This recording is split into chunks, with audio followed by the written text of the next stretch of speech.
Welcome to Kind of a Filmmaker, where for the past 3 years I have been compiling a list of interesting and unique camera moves that I've found in films and TV shows. Each one of these camera moves is used for a specific metaphorical or emotional reason that helps to elevate the story being told or the characters being observed. And what I do in this video is I show you the move and I give it a very specific name that you won't find in any filmmaking textbook. This will help you if you are an aspiring DP or director to remember them more easily so that you can use them in your next filmmaking project. Please give me a like and comment which move is your favorite. Without any further ado, I present to you 50 unique camera moves that you can use in your next film. Number 1, the Drill Dolly. First off, we have this shot from the movie Black Panther where Killmonger takes the throne of Wakanda. The camera starts upside down and then slowly pushes forward, spinning as it goes, until finally it ends on a shot of Killmonger in an upright position. The metaphor here can be seen as a disruptive transition from the previous leader to the new one, literally flipping the kingdom and its priorities 180 degrees. The filmmakers probably used something like a techno crane to be able to pull this move off in such a smooth and precise fashion, but similar moves can be achieved with handheld digital cameras that have great in-body stabilization, such as the Sony FX3, especially when more stabilization is added in post.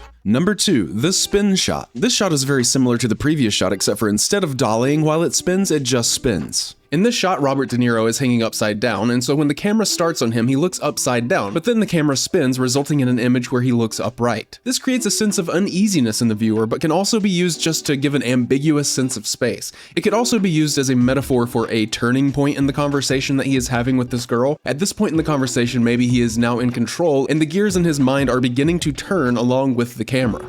Number 3, the Round Tabl. This shot from the movie Scanners is simply when a camera move goes around a table in a circular fashion, revealing characters as it goes. Honestly, this camera move just makes sense if you have a round table, but it can also be used to reveal certain characters at certain points in the conversation that these characters are having. It could also be used to represent an ever-evolving conversation, especially if the camera move is reversed as the conversation evolves. In order to pull this off, the filmmakers most likely used a circular dolly track, although a Steadicam would give a similar feel. Number 4, the down up. In the movie 8½, near the beginning of the film, when most of what the camera is doing is just showing establishing shots, we see this establishing shot crane down into a close-up. This changes the perspective quite a lot, and it is also a very interesting and seamless way to reveal a character in a scene full of wide shots. To achieve this, you will need some sort of a jib that can get high above the crowd, and you also need a good first AC to pull focus properly. The last thing we need is to ruin a good wide shot with an out of focus wobbly close-up just because you wanted to be pretentious and copy a shot from 8½. Number 5, the tornado. This shot is from the movie La La Land, and it starts at this pool party scene where the camera seems to jump into the pool and slowly start spinning clockwise. The spin then gets faster and faster and faster until it's just a huge blur, like the camera is in the middle of a tornado. This camera move gives a real sense of anxiety and the feeling of not knowing what's going on around you. And in this scenario, it kind of puts you in the same shoes as Emma Stone's character was when she went to this party. And according to American Cinematographer, the way they achieved this shot is with a hydro head mounted on a Lenny Arm 2 Plus that spun at a constant rate in the water. And I'm also assuming that they sped this shot up in post and edited it together with the fireworks shot at the end.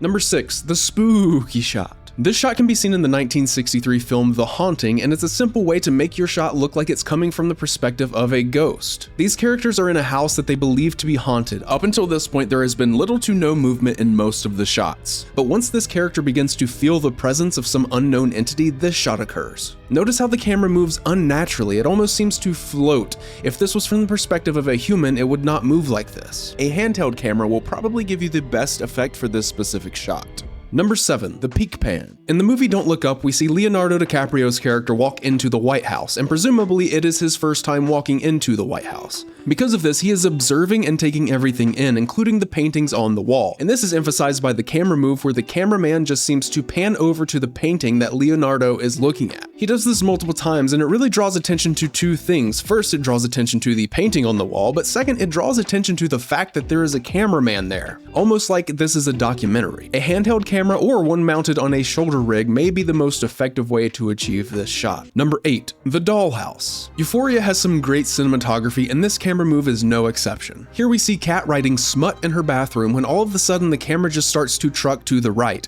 It passes through a wall, and there she is again in her bedroom, and then passes through through another wall, and there she is again in the library. This camera move not only looks cool, but it is essentially a metaphor for the passing of time. The happenings of a week are condensed into a few seconds. Now all you really need for this is a wall. Just film an actor in one situation and then move the camera past that wall, and then just continue the move from another wall in another location, edit that in post, and voila. I call this the dollhouse shot because it looks like you're just taking a camera and moving it across a dollhouse. Number 9, the Slow-Mo Stepback. In No Country for Old Men, this camera move starts on a close-up of a medicine cabinet before it pulls back into a close-up of Josh Brolin before pulling back even further into an over-the-shoulder shot as his wife steps into frame. This camera move essentially consists of 3 different shots. It's basically like the camera is James Harden stepping back to shoot a 3, but very slowly. But you might be saying, Kevin, this is just a normal dolly move. There's no reason to give it a specific cheesy name. You're just a normal dolly move. Number 10, the Tarkovsky Slide. Finally, we have this wonderful camera move from the movie Nostalgia, directed by Andrei Tarkovsky. And if you know anything about Andrei Tarkovsky, you'll know that he is a genius at making dream sequences. And that's exactly where we find ourselves in this scene. And the reason we can tell that we are in a dream sequence is because the camera shows these 3 characters and then it moves to the right, where it shows them again without cutting. And you've probably had this happen in one of your dreams before, where someone is in one place and then all of a sudden they are in a completely different location that they physically could not possibly be in. Now, I'm not sure how they did this. I'm not sure if there was some tricky editing or if the characters just ran around the camera from the back once the camera passed them. I guess we'll never know. But I named this technique the Tarkovsky Slide because it is the only time I've seen this, and it was from a Tarkovsky movie.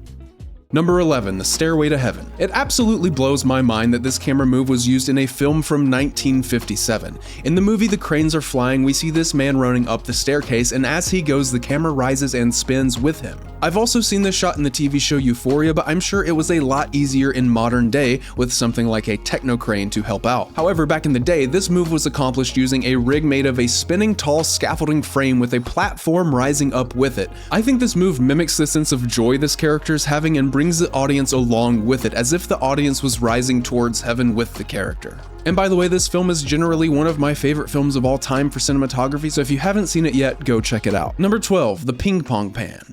You should remember this simple camera move for your next dialogue scene. It comes from the film Vivre sa vie, and it is when 2 people are talking to one another, and instead of cutting from close-up to close-up to close-up to close-up, you have one camera on a tripod behind both of them, and when one character talks, you just pan to that character, and when the other character talks, you pan back. It's kind of like you're playing ping pong. It gives the scene a sort of quirkiness, and also the metaphor could be viewed as something like people bouncing ideas off one another. This is more than a simple pan, it is a technique with a meaning behind it, and it can only be used in certain situations. Obviously, all you need for this is a good tripod. Number 13, the Party Pan. In the movie Cosmos, we see this character go into a club that would remind you of something out of Zoolander. The people are dancing, the music is pumping, and the energy is very high, and the camera work matches that energy. This wild, almost random assortment of camera moves matches the erratic nature of the club perfectly, and the reason I love this so much is because I think that camera work and editing should match the energy of a scene whenever possible. So for your next party scene, get crazy with it. Don't follow the rules and just do whatever feels right in the moment with your handheld camera and then edit it together in post. Number 14, the Panoramic Time Chamber. Remember in Dragon Ball Z when Gohan and Goku went into the hyperbolic time chamber? Well, this camera move is pretty much just like that because it condenses a large amount of time into a small amount of time. In Hunt for the Wilder People, we see Ricky walk into the woods by himself, and at one point we see him eating a sandwich while the camera is panning to the right. But once the camera passes Ricky, it doesn't stop. Instead, it keeps going, and we see him again and again, each time representing a different period in time. This move was also used later in the film, I think to greater effect, when him and his foster dad are walking through the woods, and you see them walk off, and then you see a dog, and then you see them again, and then you see the people who are searching for them. If you want to do this on your own film though, you're going to need something like the Shoe Tools Auto Panner that you can program to spin at the same speed every time, and then you're going to want to do multiple takes with different people in the shot at different times. And then you're going to have to stitch those takes together in post. Number 15, the Round Table Reverse. You've heard about the Round Table shot because I showed you in my previous video, but have you heard about the Round Table Reverse? Well, of course you have, because it's one of the most famous shots in that 70s show. You know the one I'm talking about, the one where the camera is in the middle of the table and it kind of spins on an axis and shows each person around that table. You can see how they did this in the YouTube video That 70s Show Final Goodbye around the 1822 mark, and here's what it looks like. A slower version of this can be found in Full Metal Jacket, but if you want a more comedic effect, then do what That 70s Show did and do it in more of a whip pan style. Number 16, the Double Dolly. Spike Lee is a master at filmmaking, and there is nothing that better illustrates this than his expert use of camera moves, including his iconic Double Dolly shot, which is a technique where both the actor and the dolly seem to move in tandem. One of the most famous uses of this technique is from the movie Malcolm X, where we see Denzel Washington's character floating towards the camera,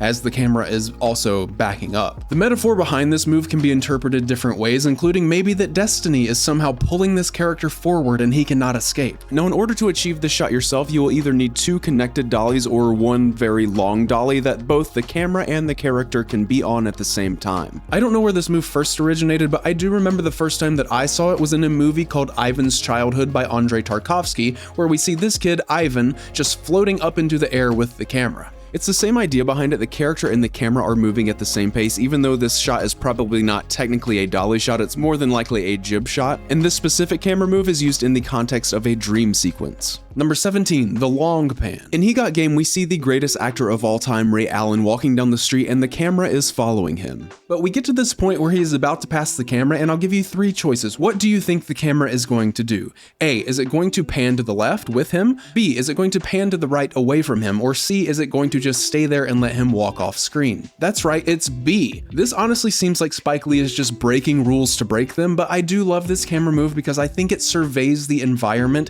in a way that panning to the left would not. For some reason, I also just think it gives Ray Allen in this movie kind of a chill factor that I'm not sure why. Just like they don't care. They're gonna do what they want to do, and it looks cool when they do it. Number 18, the Weeble Wobble. This camera move is perfect for the next time that I try to drink away the memory of high school. In the 1943 experimental film Meshes of the Afternoon, we see the main character wobbling up the stairs as if she is drunk. Now, I'm not sure if she is actually drunk in this movie because, like I said, the film is very experimental, so this might also be interpreted as some sort of nightmare, but I think it also works in that case too, because you have probably experienced nightmares before where you do not have full control over your limbs. And this is super easy to do. Just handhold the camera, and when the character tilts to the left, tilt the camera to the right, and when the character tilts to the right, tilt the camera to the left. Number 19, the Deciding Dolly. The camera moves in He Got Game are honestly some of the most creative I've ever seen. Here we see Ray Allen and his girlfriend on this bench in front of a fair. And I believe at this point in the movie he is trying to decide which college he should go to, one that is further away or one that is closer to his girlfriend. And this camera move perfectly represents the undertones of him trying to make a decision. He is going back and forth about which college to pick, and to represent these undertones with the camera move, Spike Lee just takes the camera and trucks it back and forth, back and forth, back and forth throughout this entire conversation.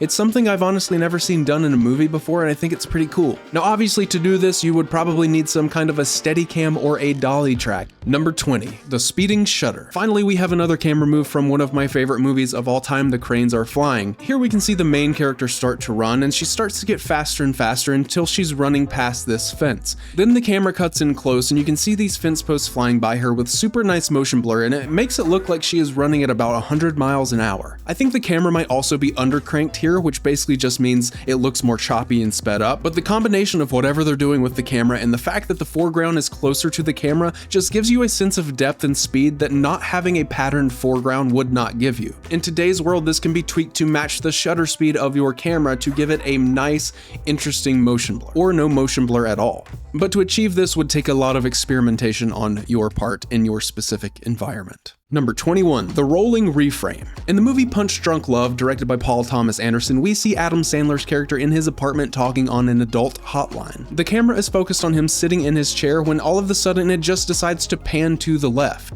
Now I know what you're thinking. You're thinking, Kevin, you said at the beginning of this video that there weren't just going to be any typical pans. Well, my friend, this isn't just a pan. This is a pan with a purpose. Because typically when you see a camera pan, it is to show something, not nothing. But that's exactly what we see here. The camera pans over to empty space, seemingly unmotivated by anything that's happening on screen. The point of the shot might be the empty space. It is drawing attention to the fact that Adam's character is lonely. But I do have to say the tricky thing with metaphors is that there might might be an infinite number of interpretations that you can apply to this. The thing you have to remember is that we are pattern-seeking creatures that can draw connections between many concepts and words and make them fit our preferred interpretation for what is going on. Let me know in the comments what you think this camera move means and if you think it's a good one. Number 22, the Flashback Flyby. Next we have what I like to call the Flashback Flyby, and this move I found in the movie Lady Snowblood, and it's when Lady Snowblood is talking to this man as he starts yapping about something that happened in the past in 1873. And then the director decides to basically go to a flashback, or more like a narrative retelling of what happened in 1873.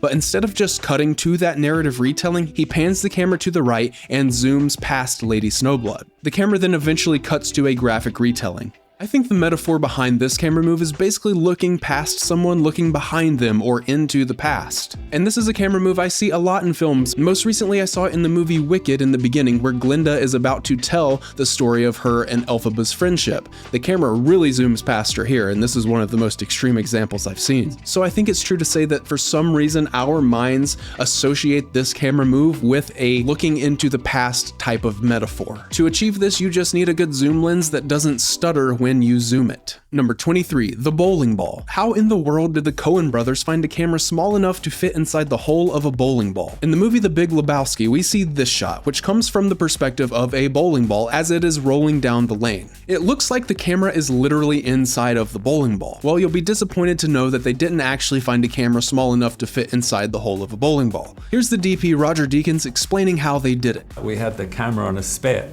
like literally, you know, a revolving spit on a dolly. So somebody's pushing the dolly, the camera's over that, and then somebody's revolving the spit. So it is very simple, really. Now let me know in the comments what other type of scene you would use this camera move for, because it's hard for me to come up with another example in my mind besides bowling. Maybe you could use it in a biopic about Jack and Jill tumbling down the hill or something. I don't know, let me know your ideas. Number 24, the sneaky stranger shot. In this scene we see the dude, Donnie, and Walter sitting at a counter. When the dude pisses off Walter about saying he doesn't care about the bowling tournament, Donnie and Walter leave, and then the camera starts to focus solely on the dude. It dollies forward into a single shot, and this puts the audience in the mindset of the dude who is really focusing on his own thoughts. This provides an opportunity for the stranger to sit right next to him without him knowing, and without the audience knowing, because as the camera pulls back, we see that the stranger is indeed sitting next to him, unbeknownst to the dude. I think this camera move is great because it does two things. First, it metaphorically puts the audience in the mindset of the main character because it is representing how he is focused on what he is thinking about and not concerned about the world around him. But it is also just a practical way to sneakily put someone in a shot if you want to be sneaky. Number 25, the Stutter Snap. This next camera move is not really a camera move at all, but it mimics one. If you guys want to show that your character is focusing on something on screen, or just draw attention to an object or person, and you don't want to use a more in-your-face snap style zoom, then you can do this technique that I found in Bones and All, which is basically just 3 frames edited together with each frame getting closer to the subject. This zoom is more disjointed than a regular zoom, but because of that, I think it gives a more creepy, off-putting kind of vibe. I also think it's a little less goofy than your humorous snap zoom. One thing I also find cool about this is that you don't actually have to change the focal length of your lens. You can keep the same focal length and then just move the camera closer each time.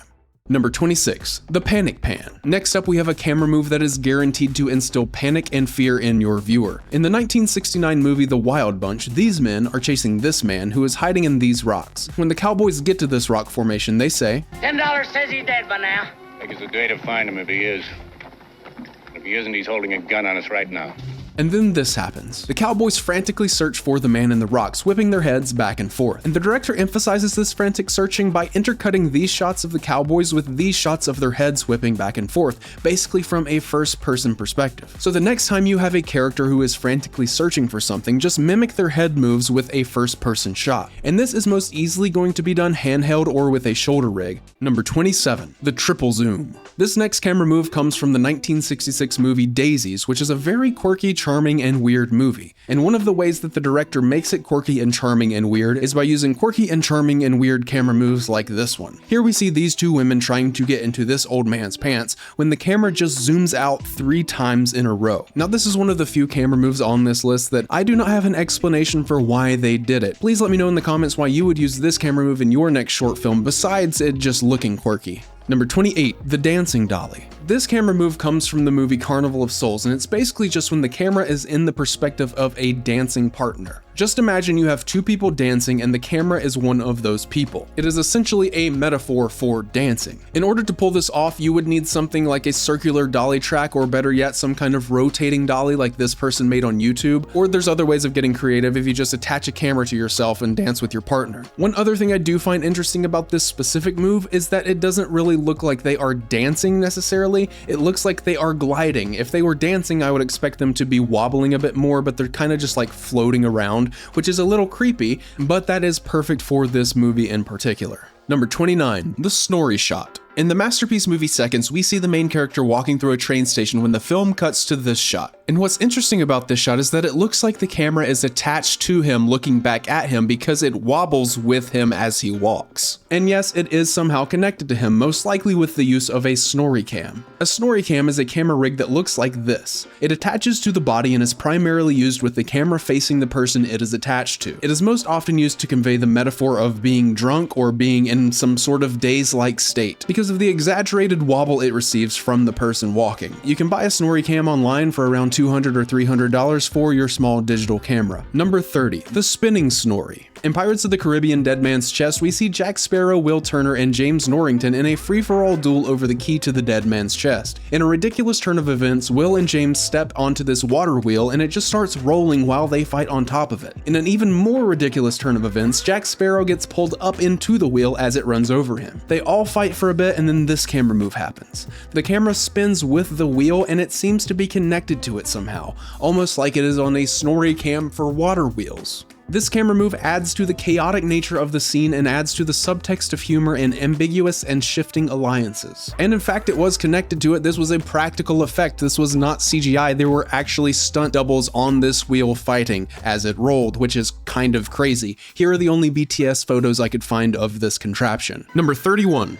The Dozer Dolly. This shot was first used in the 1927 movie Wings, where we see a lot of people in a restaurant enjoying themselves when all of a sudden the camera just seems to bulldoze over these poor innocent patrons. It looks this way because a camera move like this where the camera goes forward or backward in a straight steady line is typically achieved with the use of a dolly. A dolly is a wheeled cart or platform that carries the camera and is rolled, typically on a track, towards its destination. So when watching this camera move, if they used a dolly, the dolly would be running over these poor people trying to enjoy their meals. Instead, to achieve this shot, the filmmakers built a special made inverted rig hanging from the ceiling. Story-wise, this is a smooth and interesting way to get a lay of the land, so to speak. It shows the viewer the electricity of the restaurant by quickly showing one couple and then the next without cutting, as to not break the immersion or the excitement. Number 32, the video volley. In the movie Challengers, we see Art and Patrick in an extremely tense face-off, playing tennis, obviously, because this movie is about tennis. Art throws the tennis ball up into the air and it seems to fly straight into the camera. At this point, the camera becomes the ball, as it flies back to Earth and gets smacked by the racket. For the next 15 seconds, the camera is seemingly hit back and forth across the net by the tennis players. This is an incredibly hectic and exciting and energetic shot that adds so much to and emulates the hectic and exciting and energetic tennis match. But how did they achieve something like this? This is impossible. I know they didn't actually hit a camera back and forth. Well, the filmmakers used an Arri Alexa LF on a techno crane to capture multiple shots of two stunt doubles playing tennis. These shots were then mixed with a photorealistic 3D world created with LiDAR scans and edited to include the original actors' faces. So good luck trying this in your own independent short film. Nevertheless, you should take this idea and manipulate it to fit your own broke-ass filmmaking needs. Number 33, the Whirlpool. This shot I found in the short film I Have No Legs and I Must Run, where we see a bunch of runners jogging around a circular coliseum. The camera, which is a drone in this case, is spinning on an axis and looks directly down on them. This mimics the motion of the runners and keeps them in the same place on screen even as they run. A technique like this could be used to give the impression or the subtext that the runners aren't making any progress, they are being impeded by some outside force, maybe destiny. Also notice how this choice of camera move is influenced by the location they filmed at. If they were running in a triangle-shaped track, it would not work as well. This shows us that the camera moves you choose for your film can complement the location and the movement on screen, or it can take away from those things. So pick your camera moves wisely. Number 34, the Jib Jump. In the movie Blood Simple, the Coen brothers' first feature film, we see what looks like a normal dolly move slowly approaching a passed out drunk guy at a bar. But we quickly find out that this is no ordinary dolly move because the camera seems to jump over the man like Super Mario. Now, why they did this is kind of a mystery because it doesn't seem like it is motivated in any way, except in the sense of the camera would run into the man if it didn't jump. It is unexpected and disarming, but that's the Coen brothers for you. They are unexpected and disarming not only in their dialogue and plot, but also in their camera moves. As far as how they achieved this shot, I'll let the cinematographer explain. So this is the shot everyone remembers because the camera dollies over the table in a and then backs completely down again. unmotivated way. We had dolly tracks here and armed a piece of wood over the table and the camera's facing that way. Number 35, the Sleep Sling. Here we have yet another unexpected camera move from the movie Blood Simple. Here we see Frances McDormand's character discovering the aftermath of a crime scene when all of a sudden she seems to fall backwards into her bed, which is in an entirely different location. At first I thought this was a clever editing trick, but under further review it seems like the Coen brothers used practical effects and lighting gags to achieve this impressive move on set. I couldn't find a picture of the exact rig they used, but it might look something like this BTS footage of Ms. Marvel. In terms of the story reasons for why they would use this shot, I think an uncut move like this not only signifies the passing of time, but it signifies that something is consistent within that passage of time since the camera move itself is consistent and unbroken. It signifies that Frances McDormand's thoughts about what happened at the crime scene have also been unbroken this entire time. In other words, she can't get it off her mind, and it causes her to lose sleep. Number 36, the shovel shot. This camera move in Do the Right Thing kind of follows the movement of a shovel if you were digging up dirt or snow with it, because as you can see, the camera goes from this frame to this frame in a swooping motion that is very different from your typical pan. This movement helps emphasize the difference in position and framing of the first group of people to the second person. It feeds into the illusion that Radio Raheem is a larger-than-life figure since we, from the camera's perspective, are having to look up to him within the same shot as the others. Number 37, the one-take wall break. This next camera move is also from the movie Do the Right Thing, where we see Radio Raheem talking on the street with Mookie. All of a sudden, the camera shifts over from this two-shot into a full-on frontal shot of Raheem. But not only has the framing changed in this one camera move, but the POV has changed as well. We went from a third-person POV observing both characters from the outside to Mookie's first-person POV. We are essentially inside Mookie's head now, looking out of his eyes at Radio Raheem, as Radio Raheem now speaks directly to us. This camera move emphasizes the fourth wall break and tells the audience that what Radio Raheem has to say is really important. Number 38, the POV Pirouette.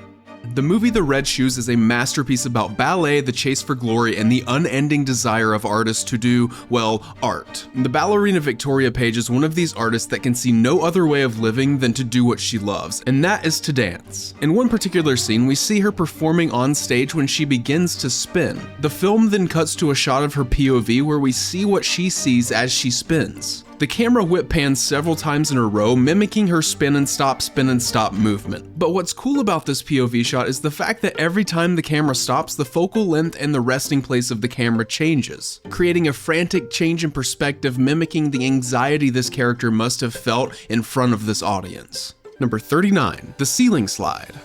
This shot from the opening of Maestro sees Bradley Cooper's character get out of bed as he prepares for a day where he is going to be conducting the New York Philharmonic. He smacks his boyfriend's butt and then runs out the door. The camera here is on the ceiling and it follows him out of the door of his apartment, seemingly phasing through the wall like a ghost. It continues until it once again phases through another wall, this time transitioning into the auditorium that he will be performing at. This camera move being uncut and consistent, much like the Sleep Sling earlier, is a way to emphasize the fact that there is something in these shots that is also uncut and ongoing. And in this example, I think it is emphasizing the fact that Leonard Bernstein is so excited about conducting the orchestra tonight that he has not stopped thinking about it the entire day. This camera move is also a brilliant and smooth way to show the transition of time in a way that is not choppy. Now, to pull off a shot like this, let's be honest, you need to be rich because you need to have not only a techno crane or some kind of ceiling rig like we saw in the Dozer Dolly shot, but you also need a set. You will need to build a set so that the camera can pass from the bedroom to the hallway without hitting the wall. And also, I think there is an edit right here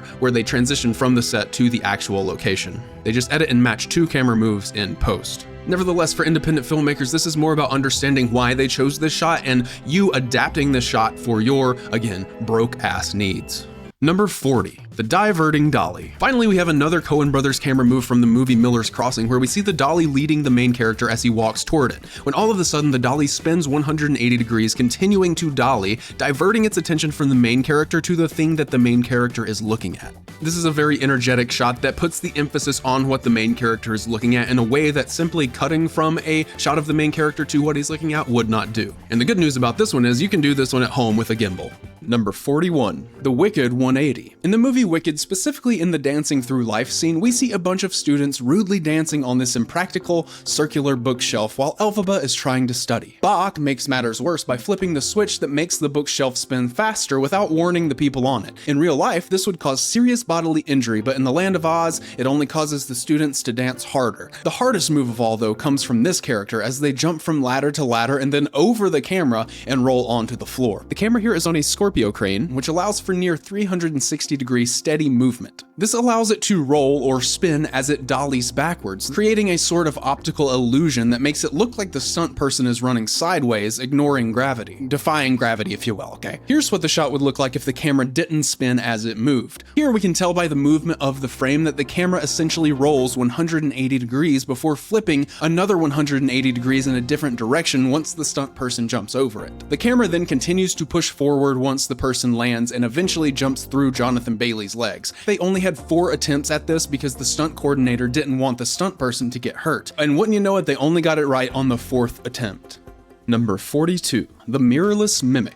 In the movie The Substance, we see Margaret Qualley's character looking into what seems to be a mirror. As she's looking at herself, the camera seems to mimic her movements exactly, implying that this shot is actually from a first-person perspective. But this is an impossible shot. How did they stick a camera inside of her eyeballs? Well, what you're actually seeing here is a mix of at least 4 or 5 different shots on different lenses and from different angles, all stitched together in post. And at least some of the shot was accomplished by faking the mirror. In other words, there is no mirror in this shot. Instead, the camera is on one side of a fake bathroom wall, looking through a hole in the wall at Margaret Qualley. The cameraman then mimics her head movements to give the illusion of coming from a first-person perspective. And one of the most impressive aspects of this shot is when the camera mimics her lean forward, getting extremely close to her eyeball. From what I've read, this is actually a sequence of several shots combining a 24mm macro lens, a 100mm macro lens, a 200mm macro lens, and a Loa probe lens. The camera then pulls away and transitions into a more typical angle where the camera is actually behind the actress and is being keyed out of the mirror in the shot with a blue screen, as can be seen by this BTS photo. I will say that the transitions between the angles can look a little sloppy. The entire sequence feels a bit synthetically wobbly, and in this frame you can actually see where 2 shots were stitched together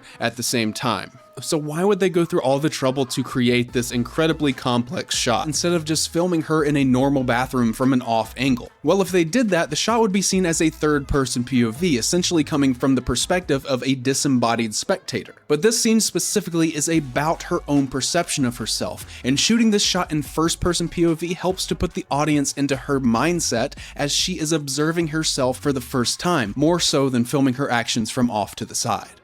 Number 43, the Composite Cam. In the movie Nosferatu, directed by Robert Eggers, we see the camera rise with the character Thomas as he ascends the staircase of Count Orlok's castle. The camera follows him until it gets to the top of the stairs, where it then decides to push past him, going into the next room seemingly of its own accord. Thomas then steps back into frame and walks to the right as the camera follows him. There are 2 interesting things about this shot. First, the movement seems impossible due to the architecture of the building. And it was impossible because what you are actually seeing in this shot are 3 camera moves stitched together in post. The first camera move is the rising action on the stairwell. The second is the push forward, and the third is the truck right. All 3 of these shots were shot on a Scorpio crane, which allowed for very precise, steady movement. The second thing I found interesting about this camera move, though, is the motivation behind its movement. Why does the camera just seem to blow past Thomas here? Usually the camera in a film follows the action, it does not lead the action. But I'll let DP Jaron Blaschke explain why he did this. And the other thing is that,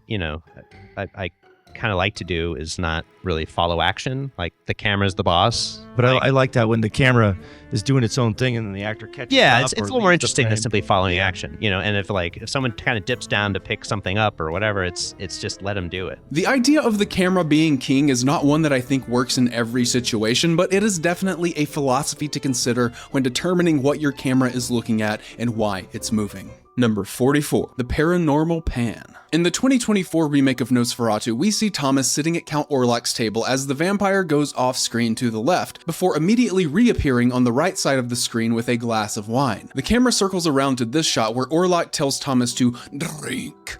Sorry, that was bad. As he takes a sip, Count Orlok again exits screen right before the camera begins to pan to the right, eventually showing him sitting at the end of the table. But with how slow Orlok has been moving this entire scene, we again have an instance where it seems like he has teleported to a different location in the short time it took for the camera to pan over to him. Seemingly teleporting. The DP Jaron Blaschke is using the camera here not to only show the audience time and space, but also to show the incongruence of the actions on screen with the shown time and space. The simple act of panning the camera gives the audience a sort of anchor point to relate the timing of the actions on screen to. What I mean is the pan takes about 3 seconds to complete, which means that it also took Orlok those same 3 seconds to go from pouring Thomas a drink to sitting down at the end of a long table. This creates sort of a visual cognitive dissonance because we would not expect Orlok to be sitting down that fast. The camera move emphasizes the magic of Orlok in a way that simply cutting between this shot and this shot would not, because when you cut, there is already a suspension of disbelief occurring in the audience because real life does not cut between one shot and another. But when everything is laid out in a long take, if something that doesn't match up with real time happens, it is clear and emphasized.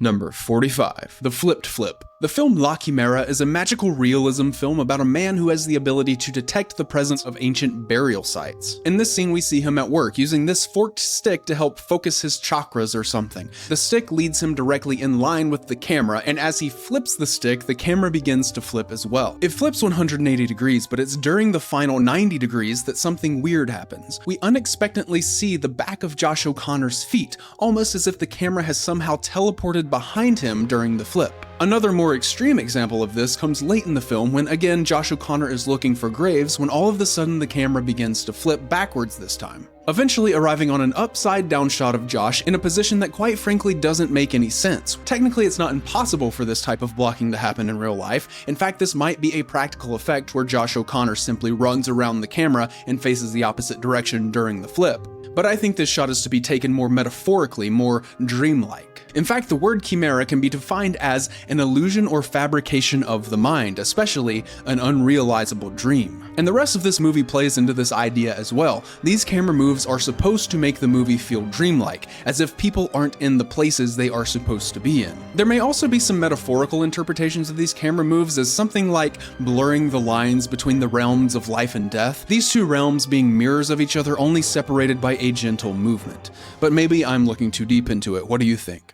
Number 46, The Rising Relay. The show Adolescence on Netflix is an incredible achievement of artistic nuance and technical flair. Each episode is filmed in only one take. That means that there are no cuts between shots for the entire hour-long runtime of each episode. Instead, the filmmakers used a DJI Ronin 4D camera, which has amazing built-in stabilization, to create a constantly moving yet smooth adventure in filmmaking. One of the most impressive technical feats of the show occurs at the end of the second episode, where we see this student traumatized by the current events in her hometown, begin to walk home from school. The camera follows her, but not before magically lifting off the ground and flying across town, only to land again, ending in a close-up of this character. What makes this shot so interesting is that for the entire episode up until this point, the camera has been handheld by a camera operator on the ground. So in order to achieve the flying portion of this one take, they actually gave the camera operator a jetpack and he blasted, just kidding, they built a custom hook system to quickly and seamlessly attach the Ronin 4D to a large drone in the middle of the take, as can be seen by this Netflix BTS footage. The reason they went for this kind of a camera move was to give the episode a more ethereal kind of feel that provides unbroken emotional momentum which connects two important locations and characters in a tangible way. All that to say, this show in its entirety is a very impressive endeavor in filmmaking from a technical and an emotional level. Number 47, the drop shot. In the movie Collateral, we see Jamie Foxx's character just sitting in his taxi minding his own business when all of a sudden a body falls from the apartment above him and crushes his car. But what I'm focused on specifically is this shot, where the camera seems to be falling as if it is the body. What I find interesting about this shot is that it is such a seldom used type of camera move, and one that is typically employed for this exact situation, as a first-person POV of something or someone falling. In a sense, the camera move itself is enough to get the point across. The camera move itself is a representative metaphor for the act of something other than the camera falling. It simulates the experience of falling and provides a brief build-up of suspense within the viewer. Whereas other directors might opt for a jump scare where we see Jamie Foxx minding his own business in his taxi in one shot and then immediately see the body crash into the car, Michael Mann chooses to build a little bit of tension before the jump scare, possibly making the effect of the scene greater. Now, in terms of how they practically achieved this shot, the camera was attached to this special designed bungee cord looking contraption that stopped right above the taxi. It also looks to me like this shot was sped up a little bit in post-production. We drop a body on the car from about 3 stories up. It was done with a dummy that was wired into the car, and the effects crew did a fantastic job of rigging it so that the head has to hit the windshield in a certain spot and smash the windshield. Number 48, the anxious approach. In the film Carol, at the end of the film, spoilers for Carol, we see Rooney Mara's character walking into a restaurant where she expects Cate Blanchett's character to be eating. Once she spots her, the camera switches from a mostly smooth and methodical style to a handheld and slow motion style as Rooney approaches Cate. But there are 2 things that are interesting about this particular use of camera movement. First, the way they achieved the shot is actually a bit weird. Instead of just having the camera operator handhold the camera and walk forward, the camera operator was actually standing on a dolly hand-holding the camera while the dolly was pushed. This provided an unusual mix of a wobbly yet gliding camera. Second, this is the first time that such a loose type of camera movement was used in the film. The rest of the film has featured smooth camera movement, so when the film all of a sudden switches to a more wobbly, unsure camera movement, we as the viewer understand that the director is trying to communicate some kind of emotional or metaphorical idea, because it stands in stark contrast to the rest of the film. It's almost as if this scene is in bold lettering. But I'll let editor Tom Cross explain what his interpretation of this camera move is, as can be heard in a recent episode of the Team Deacons podcast. It was incredibly effective because, to me, again, what came before was so measured and so disciplined, so that when you got to this moment, I really felt like the character was stepping out onto a tightrope, which is how it felt like the character was supposed to feel. We're embarking in emotionally new territory. We haven't been here yet. We don't know what's going to happen. And I feel like that subtle camera movement on both shots, on the pulling and the POV, really emphasized that in a way I thought was really effective.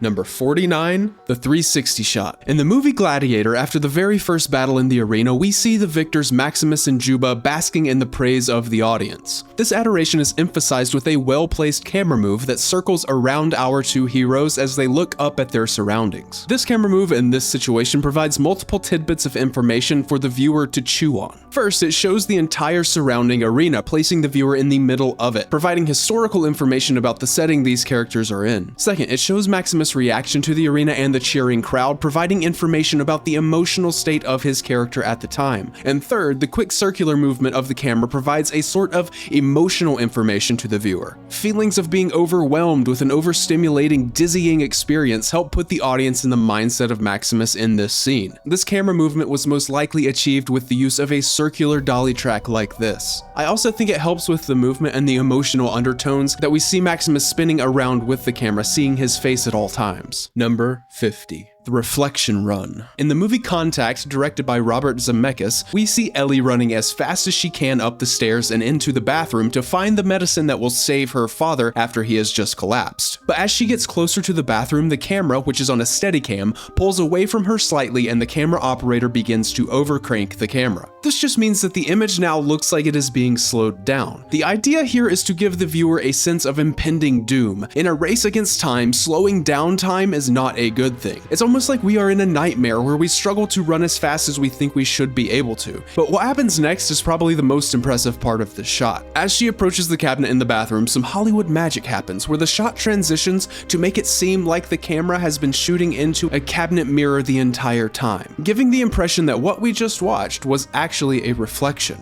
The way they achieved this was by filming 2 separate shots. The first one we just saw, which was the camera leading her down the hall, and the second one is a shot of the cabinet opening with a blue screen pasted on its front. The blue screen was then keyed out and replaced with the first shot. Add a little bit of warping and VFX magic and there you have it, an iconic shot. And there it is, 50 camera moves you should remember. This video took me 3 years to make, so I would appreciate it if you hit the like and subscribe button, and don't forget to comment which move was your favorite in the comments below. Until next time.